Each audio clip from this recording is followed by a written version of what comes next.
பிரம்மாண்ட இயக்குனர் கதாநாயகனாக களமிறங்கும் முதல் திரைப்படம் லோகேஷ் கனகராஜ். இவரோட படங்கள்லயே காமிச்சிருப்பாங்க என்ன மாதிரி அவர் பெண்களை ஒரு சில காட்சிகள்லாம் பயன்படுத்தியிருக்காரு அப்படின்னு சொல்லிட்டு. அப்ப இந்த படத்தை என்ன மாதிரி பிரசன்ட் பண்ண போறாங்க அப்படின்ற ஒரு கியூரியாசிட்டியை கிரியேட் பண்ணியிருக்காங்க. ஏன்னா ஒரு கொலைக்காரனா வராரு.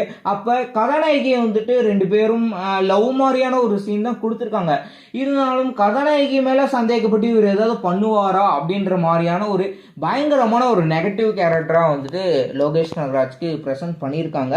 போன வாட்டி சுத்தியேஷன் வச்சு ஒரு லவ் பேஸ்டான ஒரு இதாக இருக்கும். அதுலயும் ஒரு உம்முன்னு இருக்கிற மாதிரி தான் இருக்கும். ரொம்ப அப்படியே ஒரு நார்மலா ஒரு லவர் பாய் அந்த மாதிரியான ஒரு கேரக்டர்லாம் அதுலயும் பிரசன்ட் பண்ணல. இதுலயும் இதே மாதிரி தான் கொடுத்துருக்காங்க. அருண் மாதேஸ்வரன் கேப்டன் மில்லர் படத்தை டைரக்ட் பண்ணியிருந்தாரு. அவரு தான் இந்த படத்தை டைரக்ட் பண்ணியிருக்காரு. அனிருத் இந்த படத்துக்கு இசையமைச்சிருக்காரு. வரக்கூடிய சம்மர் 2026 வெளியிட போறாங்க. பொறுத்து பார்ப்பாங்க இந்த படம் எந்த அளவுக்கு ரெஸ்பான்ஸ் கிடைக்க போகுதுன்னு.